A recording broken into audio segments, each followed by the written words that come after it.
क्या आप अपनी एलएलसी के टैक्सेस को लेकर परेशान हैं और आपको डर है कि कहीं आईआरएस की तरफ से $25,000 की पेनल्टी ना लग जाए? कोई कहता है आप नॉन यूएस रेजिडेंट हैं, आपको टैक्स पे ही नहीं करना। कोई कहता है सिर्फ फॉर्म 11, 20, फॉर्म 5 और 7 फाइल कर दो। कोई कहता है आपकी एलएलसी डिसरिगार्डेड एंटिटी है, आपने कुछ भी फाइल नहीं करना। कोई कहता है आपने फॉर्म 1040 एनआर फाइल करना है। But what's the real truth? आज की इस वीडियो में हम आपको एक कंप्रिहेंसिव गाइडलाइन देंगे यूएस टैक्सेशन के बारे में for the non US resident, specially LLC owners. आज की वीडियो देखने के बाद आप खुद ये फैसला कर पाएंगे कि आप पर कौन कौन सी यूएस की टैक्स ऑब्लिगेशंस लागू होती हैं, आपने कौन कौन से फॉर्म्स फिल करने हैं, आपने कितना टैक्स पे करना है या आपने सिर्फ टैक्स रिपोर्ट करना है। और इस बात की मैं आपको श्योरिटी देता हूं कि ये डिटेल्स जो आपको मैं दे रहा हूं, अगर आप ये किसी से कंसल्टेंसी लेते हैं तो कम से कम भी वो आपसे $200 से लेकर $500 तक के कंसल्टेंसी चार्जेस लेगा। लेकिन ये मालूमात मैं आपको बिल्कुल फ्री ऑफ कॉस्ट प्रोवाइड कर रहा हूं ताकि आप लोग खुद इस हवाले से अवेयर हों, और इवन कि अगर आप किसी से सर्विस भी ले रहे हैं टैक्स फाइलिंग की, तो एटलीस्ट आपको पता हो कि भाई मेरी ये एलएलसी है, मेरा ये बिजनेस नेचर है, मैंने ये फॉर्म फिल करने हैं और मैंने ये टैक्स देना है, ये टैक्स नहीं देना। क्योंकि मार्केट में बहुत सारे जो एलएलसी सर्विस प्रोवाइडर्स हैं उनको पता ही नहीं है कि भाई एक्चुअली में यूएस की टैक्स ऑब्लिगेशंस है कौन कौन सी और non US resident LLC owners पर कौन कौन सी लागू होती है। आप बेशक ये टेस्ट भी कर सकते हैं, जब आप ये वीडियो एंड तक देखेंगे तो आपके पास इतना नॉलेज आ गया होगा कि आप अपने सर्विस प्रोवाइडर को टेस्ट करें, उनसे पूछें कि भाई ये क्या होता है, ये क्या होता है, फिर आपको खुद ही अंदाजा हो जाएगा कि मैंने कौन कौन से टैक्स फाइल करने हैं। और मोस्ट इंपॉर्टेंट बात, मैं जो आपको बातें कहूंगा ये मैं कोई खुद से नहीं कहूंगा, ये सारी की सारी बातें मैं आईआरएस की गाइडलाइंस एंड इंस्ट्रक्शंस के अकॉर्डिंगली आपको बताऊंगा। आप खुद जाकर इसको वेरीफाई भी कर सकते हैं। तो वीडियो स्टार्ट करने से पहले अगर आप हमारे चैनल पर नए हैं तो काइंडली हमारे चैनल को सब्सक्राइब करें और ये वीडियो अपने कोलीग्स के साथ भी शेयर करें ताकि उनमें भी टैक्स अवेयरनेस आए, और इवन अगर वो किसी से टैक्स की सर्विसेज भी ले रहे हैं तो वो एटलीस्ट खुद ही अंदाजा लगा सके कि भाई मेरे टैक्स रिटर्न ठीक से फाइल हो रहा है या नहीं। एंड प्लीज ये वीडियो एंड तक देखें, क्योंकि इसमें अगर आप सिंगल स्टेप में भी मिस्टेक करते हैं तो आप पर पेनल्टी लग सकती है। गलत रिटर्न फाइल करना या रिटर्न फाइल ना करना एक ही बात है, आपको दोनों सूरतों में टैक्स की पेनल्टी लग सकती है। और वीडियो के एंड में आप सबके लिए एक सरप्राइज भी है, तो काइंडली ये वीडियो एंड तक देखें। So let's jump into the video. Around the globe, पूरी दुनिया में किसी भी कंट्री में अगर टैक्स लगता है तो वो दो मेन बुनियादों पर होता है। एक को हम कहते हैं जियोग्राफिकल प्रेजेंस, एक को हम कहते हैं सिटीजनशिप। यूएस वाहिद एक ऐसा मुल्क है जो कि दोनों बुनियादों पर टैक्स कलेक्ट करता है। इसका मतलब ये हुआ कि चूंकि हम तो नॉन यूएस रेजिडेंट हैं, हम तो यूएस में नहीं रहते, तो हम जियोग्राफिकल प्रेजेंस की बुनियाद पर अपना टैक्स वहां पर फाइल करेंगे या पे करेंगे, वो हम आगे डिस्कस करते हैं। क्यों? क्योंकि हमारी यूएस में एलएलसी है लेकिन हम इसको ऑपरेट कहीं और से वर्चुअली कर रहे हैं। सो मेनली आप पर वो टैक्स ऑब्लिगेशंस लागू होती हैं जो कि एक जियोग्राफिकल प्रेजेंस वाले बंदे पर होती है। अब आप पूछेंगे कि अशफाक भाई हमें बताएं कि भाई जियोग्राफिकल प्रेजेंस की बुनियाद पर हम पर कौन कौन से टैक्सेस लागू होते हैं। मैं आपको एग्जांपल्स के थ्रू एक्सप्लेन करने की कोशिश करूंगा ताकि आपके लिए आसानी हो। सबसे पहला क्वेश्चन मेरा आपसे ये होगा कि भाई आपका बिजनेस स्ट्रक्चर क्या है। मींस आपकी एलएलसी सिंगल मेंबर है, मल्टी मेंबर है या आपकी एक सी कॉर्प है। नेक्स्ट क्वेश्चन मेरा आपसे होगा कि भाई आपकी टैक्स क्लासिफिकेशन क्या है। टैक्स क्लासिफिकेशन से मेरा मुराद है कि आईआरएस के रूल्स के मुताबिक आप अपनी सिंगल मेंबर एलएलसी को एज अ सी कॉर्प भी ट्रीट कर सकते हैं। इसके लिए आपको इलेक्शन कराना पड़ता है, आईआरएस को स्पेशल फॉर्म भेजना पड़ता है, उसके बिहाफ पर आपकी सिंगल मेंबर एलएलसी की क्लासिफिकेशन सी कॉर्प में कन्वर्ट हो जाती है। मतलब आप अपनी सिंगल मेंबर एलएलसी की फाइलिंग करेंगे सी कॉर्प की टैक्सेस की बुनियाद पर। बट चूंकि हमारे पास ये बहुत रेयर केसेस में होता है, हम कंसीडर करते हैं कि भाई आपकी सिंगल मेंबर एलएलसी है और आपकी टैक्स क्लासिफिकेशन भी सिंगल मेंबर एलएलसी की है। नेक्स्ट क्वेश्चन मेरा आपसे है कि भाई आपका बिजनेस नेचर क्या है। अब हर किसी का अपना अलग अलग बिजनेस नेचर है, तो आप अपने हिसाब से लिख लें कि भाई मेरा ये बिजनेस नेचर है।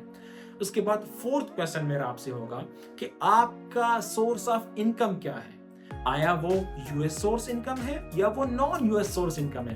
अब आप कहेंगे अशफाक भी हमें क्या पता कि यूएस सोर्स इनकम क्या होता है and non US source income क्या होता है, तो मैं आपके लिए आसान कर देता हूं। यूएस सोर्स इनकम उस इनकम को कहते हैं जो आप यूएस के अंदर से जनरेट कर रहे हैं। यहाँ पर मैं बात कर रहा हूँ सिर्फ आप यूएस के अंदर से जनरेट कर रहे हैं। कैसे कर रहे हैं वो मैं आगे डिस्कस करता हूँ। इसको हम कहते हैं यूएस सोर्स इनकम। मतलब आप यूएस में अमेज़न पे काम कर रहे हैं, यूएस कस्टमर्स को एसईओ की, ग्राफिक डिजाइनिंग की, कॉल सेंटर की कोई भी सर्विस दे रहे हैं, लेकिन आप इनकम जनरेट कर रहे हैं यूएस के अंदर से। इसको हम कहेंगे यूएस सोर्स्ड इनकम। अब दूसरी टाइप पर आते हैं, इसको हम कहते हैं non US source income. Non US source income उसको कहते हैं कि आपकी एलएलसी यूएस की है, लेकिन आप बिजनेस किसी और कंट्री में कर रहे हैं, लाइक यूके में, ऑस्ट्रेलिया में, कनाडा में, किसी और कंट्री में। लोग ब्रांडिंग के लिए सिर्फ अपनी यूएस एलएलसी यूज करते हैं, लेकिन वो एक्चुअल में इनकम कहीं और कंट्री से जनरेट कर रहे हैं। इसको हम कहेंगे नॉन यूएस सोर्स इनकम। क्योंकि हमारे पास most cases US source income की हैं। जैसे हमारे पास कस्टमर्स आते हैं एलएलसी रजिस्ट्रेशन के लिए, तो उन्होंने यूएस में बिजनेस करना होता है, चाहे वो अमेज़न पर, शॉपिफाई पर, वॉलमार्ट पर, टिकटॉक शॉप पर, या कॉल सेंटर चला रहे हैं वो, या कोई सॉफ्टवेयर हाउस है, या कोई डिजिटल मार्केटिंग है, कोई भी है, लेकिन वो मेनली यूएस में बिजनेस करने के लिए हमारे पास आते हैं। अब नेक्स्ट इंपॉर्टेंट और इंटरेस्टिंग बात, ठीक है आपने बता दिया कि सर इसके अकॉर्डिंग तो मेरी इनकम यूएस सोर्स इनकम कहलाएगी। अब आगे क्या स्टेप है? अगला स्टेप आपका ये है कि यूएस सोर्स इनकम की दो मजीद कैटेगरीज हैं। एक को हम कहते हैं ईसीआई, दूसरे को हम कहते हैं नॉन ईसीआई। अब आप कहेंगे इशफाक भाई ये ईसीआई और नॉन ईसीआई कौन सी बला है? तो घबराए मत, मैं हूं ना, मैं आपको आसान अल्फाज में समझाऊंगा कि आपके लिए समझना आसान हो जाए। ईसीआई कहते हैं अफेक्टिवली कनेक्टेड इनकम। इसका मतलब आसान अल्फाज में ये है, आपने कहा आप यूएस के अंदर से इनकम जनरेट कर रहे हैं। अब अगर आप ऐसे तरीके से इनकम जनरेट कर रहे हो जिसमें आपकी फिजिकल इंगेजमेंट हो, फिजिकल एक्टिविटी हो, या किसी भी फॉर्म में आपकी वहां पर फिजिकल प्रेजेंस हो, तो आपकी इनकम जो होगी वो ईसीआई कैटेगरी में आएगी। एग्जांपल मैं देता हूँ, जो लोग अमेज़न पे काम कर रहे हैं उनकी प्रोडक्ट अमेज़न वेयर हाउस में होती है, प्रोडक्ट शिप वगैरह होती है, तो ये उनकी फिजिकल एक्टिविटी आ गई। जो लोग ट्रक डिस्पैचिंग का काम कर रहे हैं, उनके ट्रक्स होते हैं, हायर वगैरह करना होता है, शिपमेंट करनी होती है, तो ये चीज भी हमारे पास आ गई ईसीआई कैटेगरी में। इसी तरह आप फिर खुद डिसाइड करें कि भाई मैं जो बिजनेस कर रहा हूँ, मेरा या कोई पार्टनर है यूएस में, तो वो भी फिजिकल प्रेजेंस ही आएगी। आप ऐसा कोई भी काम कर रहे हो जिसमें आपकी फिजिकल अपीयरेंस या फिजिकल एक्टिविटी आ रही हो, तो आपकी इनकम ईसीआई कैटेगरी में आएगी। अब नॉन ईसीआई क्या होती है? नॉन ईसीआई वो होती है, यूएस सोर्स इनकम तो सेम है, ठीक है, आपकी इनकम यूएस में से जनरेट हो रही है, लेकिन अगर आपकी इनकम यूएस में प्रेजेंस के बगैर, किसी भी फिजिकल एक्टिविटी या फिजिकल अपीयरेंस के बगैर जनरेट हो रही, उसको हम कहेंगे नॉन ईसीआई। एग्जांपल ले लें, जैसे यहाँ से लोग डिजिटल मार्केटिंग की सर्विसेज दे रहे हैं, एसईओ के सर्विसेज दे रहे हैं, ग्राफिक डिजाइनिंग की सर्विस दे रहे हैं, वो let's say operate Pakistan, India, Bangladesh, UAE से कर रहे हैं, कंप्लीटली वर्चुअल ऑपरेशंस कर रहे हैं, कोई भी ऐसी फिजिकल एक्टिविटी नहीं है या फिजिकल अपीयरेंस नहीं है, उनका कोई पार्टनर नहीं है, तो इनकी जो इनकम होगी वो नॉन ईसीआई में आएगी। अब आप कहेंगे ठीक है अशफाक भाई, मैं अमेज़न पे काम करता हूँ, मेरी इनकम ईसीआई में आ रही है, अब मेरे पे कौन सी टैक्स ऑब्लिगेशंस आती है बता दें। आपने इतनी सारी चीजें बता दी हैं, कंफ्यूजन हो रही है। देखिए आप सीक्वेंस से चलें, आपकी इनकम यूएस सोर्स इनकम है, उसके बाद आपकी इनकम ईसीआई कैटेगरी में फॉल करती है, तो आप पर जो टैक्स ऑब्लिगेशंस आएंगी वो टू टाइप्स की होगी। एक को हम कहते हैं रिपोर्टिंग रिटर्न या इंफॉर्मेशनल रिटर्न कहते हैं, दूसरे को हम कहते हैं टैक्स रिटर्न। अब इंफॉर्मेशनल या रिपोर्टिंग रिटर्न क्या होता है? तो आपकी single member LLC as a disregarded entity consider होती है, तो आपने टैक्स रिपोर्ट सिर्फ करना होता है एलएलसी के नाम पर। उसमें हमारे पास दो फॉर्म्स आते हैं, 1120 जिसको हम प्रोफॉर्मा भी कहते हैं, एंड फॉर्म 5472। ये दोनों आपने अलग से फिल करके आईआरएस को बाय फैक्स या बाय मेल भेजने, इसको हम रिपोर्टिंग रिटर्न कहते हैं। लेकिन इसके साथ आप पर टैक्स रिटर्न भी लाजमी होता है, क्योंकि जो सिंगल मेंबर एलएलसी होती है वो डिसरिगार्डेड एंटिटी कंसीडर होती है। डिसरिगार्डेड का क्या मतलब है? उसकी जो भी टैक्सेशन होगी वो उसका ओनर फाइल एंड पे करेगा। अब ओनर चूंकि इंडिविजुअल है, एंड यूएस के लॉ में, आईआरएस लॉ में, अगर एक नॉन यूएस रेजिडेंट है वो आईआरएस को अपना टैक्स रिटर्न फाइल करवाना चाहता है, उसके लिए फॉर्म 1040 एनआर है, और फॉर्म 1040 एनआर फाइलिंग के लिए आपके पास I-10 होना भी लाजमी है। आप उसमें अपनी सिंगल मेंबर एलएलसी को as a income source show करेंगे स्केड्यूल सी में, तो वहां पर आप अपनी सारी business activity, each profit loss जो भी है आप वहां पर मेंशन करेंगे और अपना टैक्स रिटर्न फाइल करेंगे। अगर पे बनता है तो आप पे भी करेंगे। आपकी जान छूट गई ईसीआई की, आपकी इनकम ईसीआई की थी, आपने दो टाइप ऑफ रिटर्न भरे, एक को हम कहते हैं reporting return form 1120 and form 5472, ये अलग से होती है, एलएलसी की होती है। उसके बाद आपने अपने 1040 एनआर के थ्रू आपने टैक्स रिटर्न फाइल की। अब कुछ लोग कहेंगे सर हमें तो पता ही नहीं था, हमारी फर्स्ट टाइम थी, हमारे पास ITN नहीं है। उसके लिए सोल्यूशन भी है, उसके लिए आप हमसे राब्ता कर सकते हैं, हम आपको गाइड करेंगे। अगर आपके पास ITN नहीं है तो आप अपना टैक्स रिटर्न कैसे फाइल कर सकते हैं। अब वो लोग कहेंगे अशफाक भाई आपने ECI वालों को तो सब बता दिया, हम नॉन ECI वाले कहां जाएं? तो घबराएं मत, आपको भी बताने वाला हूं।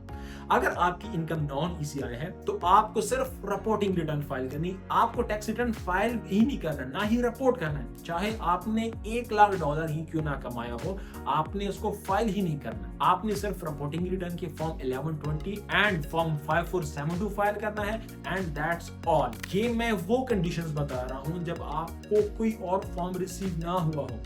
जैसे कुछ लोग कॉन्ट्रैक्ट बेस्ड काम करते हैं, उनको 1099 NEC रिसीव होता है या 1099 के रिसीव होता है, उस कंडीशन में आप पर डिफरेंट टैक्स ऑब्लिगेशंस लागू होगी। ये मैं मोस्टली जो हमारे पास कस्टमर्स आते हैं ये उनके केसेस बता रहा हूँ। आई होप आपको बहुत अच्छी से अंडरस्टैंडिंग आ गई होगी अगर आपकी सिंगल मेंबर LLC है तो आप पर कौन कौन सी टैक्स ऑब्लिगेशंस लागू होती हैं। नेक्स्ट वीडियो में हम बात करेंगे मल्टी मेंबर LLC की। अगर किसी की मल्टी मेंबर LLC है, उसकी इनकम ECI में आती है, नॉन ECI में आती है, वो क्या करेंगे। आपकी सिंगल मेंबर LLC पर जो टैक्स ऑब्लिगेशंस आती हैं वो तो मैंने बता दी। अब आप कहेंगे ठीक है अशफाक भाई आपने फॉर्म्स भी बता दिए, जो भी है आपने हर चीज हमें बता दी कि हम पर टैक्स ऑब्लिगेशंस ये आती हैं। आप अब ये बताएं कि फाइल कैसे करना है, कोई ऑथेंटिक रिसोर्स तो शेयर करें, क्योंकि मार्केट में इतने स्कैमर हैं। कोई भी उठकर कहता है कि मैं अकाउंटेंट हूं, हालांकि उनको कुछ भी पता नहीं होता। तो इसके लिए आप हमसे राब्ता कर सकते हैं। हम IRS ऑथराइज्ड टैक्स प्रिपेयर हैं एंड हम टैक्स सॉफ्टवेयर के थ्रू रिटर्न बनाते हैं।